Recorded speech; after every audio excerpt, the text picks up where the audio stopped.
Hi Asha, hi Dian. What are you both doing? Just finished our homework.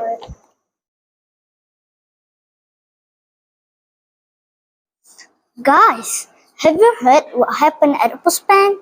It was about the death of the inmates in Narcotic Addiction Rehabilitation Center.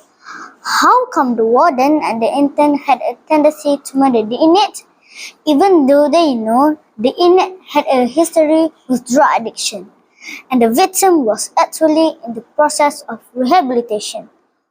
What was the stigma on this kind of people who struggle to free themselves from the addiction? Yes, I have heard about it.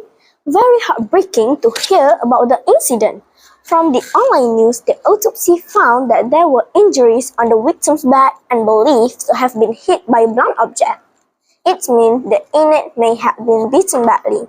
I think if the inmate had made a mistake, then they should find a way to overcome the problem and not simply label them as problematic people. Moreover, some of them treat them like trash. They disrespected them, and this case shows the stigma of community about the drug abuser. I do agree with you. Those people who are involved in the drug abuse must have their own reason. I also had read the news about the death of the inmate in 20 August 2022 as reported by the NSD.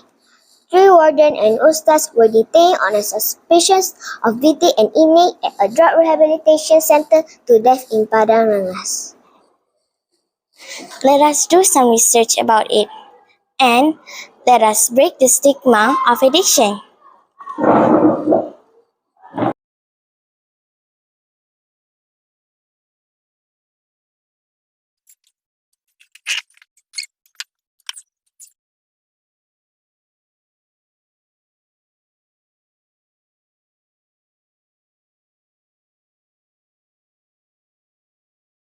From my research, addiction is a chronic disease that affects millions of people around the world. It can be caused by a variety of factors, including genetics, environment, and mental health conditions. While addiction is a serious problem, it is also treatable. However, many people who struggle with addiction face stigma and discrimination. This can make it difficult for them to get the help they need. There are many things that can be done to break the stigma of addiction. One important step is to educate people about the disease. Many people still have misconceptions about addiction, such as the belief that it is a moral failing or that it is impossible to recover. By educating people about the effect of addiction, we can help to reduce stigma and promote understanding. Another important step is to change the language we use to talk about addiction. Instead of using terms like junkie or addict, we should use person-first language such as person with a substance use disorder. This helps to remind us that people with addiction are still people, and they deserve our compassion and respect. We can also break the stigma of addiction by supporting organizations that are working to fight stigma and promote recovery. There are many organizations that provide education, support, and advocacy for people with addiction and their families. By supporting these organizations, we can help to make a difference in the lives of people who are struggling with addiction.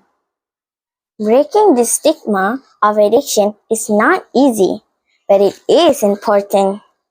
By educating people, changing the language we use, and supporting organizations that are fighting stigma, we can help to create a more compassionate and supportive environment for people who are struggling with addiction. Gosh, it's late now. Let's go home. I will write something about the stigma of addiction and post it on the social media so that people will realize about it and stop discriminating the drug abuser. Let's go home. Okay, bye. Bye.